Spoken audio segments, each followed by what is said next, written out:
So hello बच्चों, आज हम डिस्कस करेंगे मेटामेरिज के बारे में। जो हमारी आइसोमेरिज की सीरीज चल रही है, जिसमें हमने चेन आइसोमेरिज डिस्कस किया है, पोजीशन आइसोमेरिज डिस्कस किया है, फंक्शनल आइसोमेरिज डिस्कस किया है। अब उसी सीरीज में हम डिस्कस करेंगे मेटामेरिज को। तो देखो मेटामेरिज्म क्या होता है। तो बहुत ही सिंपल है, पता नहीं बच्चे इतना कंफ्यूज क्यों होते हैं इसमें।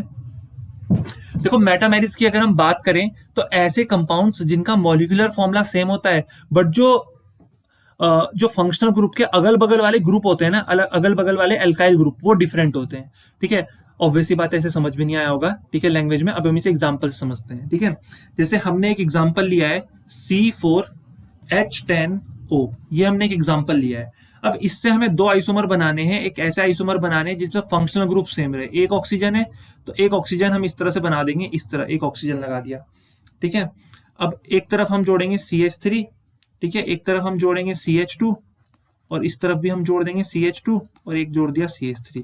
देखो फंक्शनल ग्रुप क्या आ गया यहां पर, ईथर आ गया। ठीक है, फंक्शनल ग्रुप क्या है, ईथर है हमारा। बट यहां पर अगर हम ध्यान से देखें, ये C4H10O है। इसका एक और अगर हम आइसोमर बनाना चाहें तो हम इस तरह बना सकते हैं, CH3 CH2 CH2 और फिर O और फिर CH3, है ना।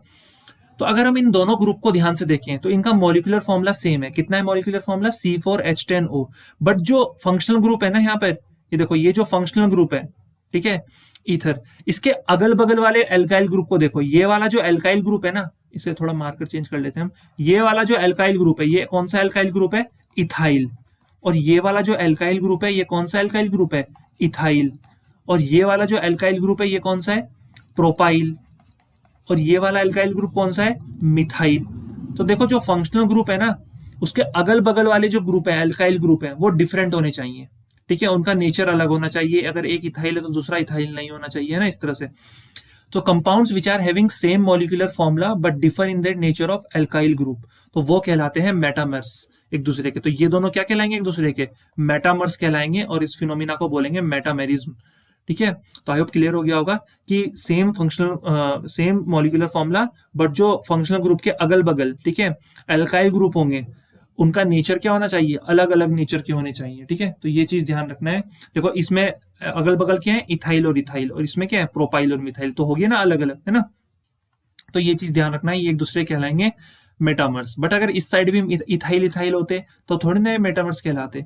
तो इस तरह हो जाएगा। ठीक है, अब एक और एग्जांपल हम इसका देख लेते हैं। अब मान लो एक और एग्जांपल हम ले लेते हैं C5H10O। ठीक है, अब हम ले लेते हैं C5H10O इस तरह से। तो देखो यहाँ पर क्या हम कौन सा फंक्शनल ग्रुप बना सकते हैं, C5H10O। तो देखो एक कार्बन एक्स्ट्रा हो गया, तो एक कार्बन अगर ऑक्सीजन के साथ जुड़ेगा तो कीटोन फंक्शनल ग्रुप की फॉर्मेशन करता है। तो इसको हम बना सकते हैं CH3 CH2 bond C double bond O bond CH2 bond CH3। तो सिंगल बॉन्ड O के साथ ये जुड़ जाएगा C, तो ये C double bond O ketone group की फॉर्मेशन। ऐसे ही एक और हम बना सकते हैं CH3 CH2 bond C double bond O bond CH3।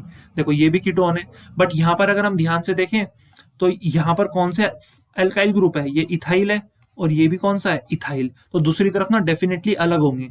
ये कौन सा है, प्रोपाइल, और ये कौन सा है, मिथाइल। तो देखो यहाँ पर फंक्शनल ग्रुप के अगल बगल में इथाइल है, और यहाँ पर फंक्शनल ग्रुप के अगल बगल में क्या है, प्रोपाइल और मिथाइल है। सो डेट मीन्स कि ये एक दूसरे के क्या है, मेटामर्स हैं। और इस फिनोमिना को हम क्या बोलेंगे, इस फिनोमिना को हम बोलेंगे मेटामेरिज्म।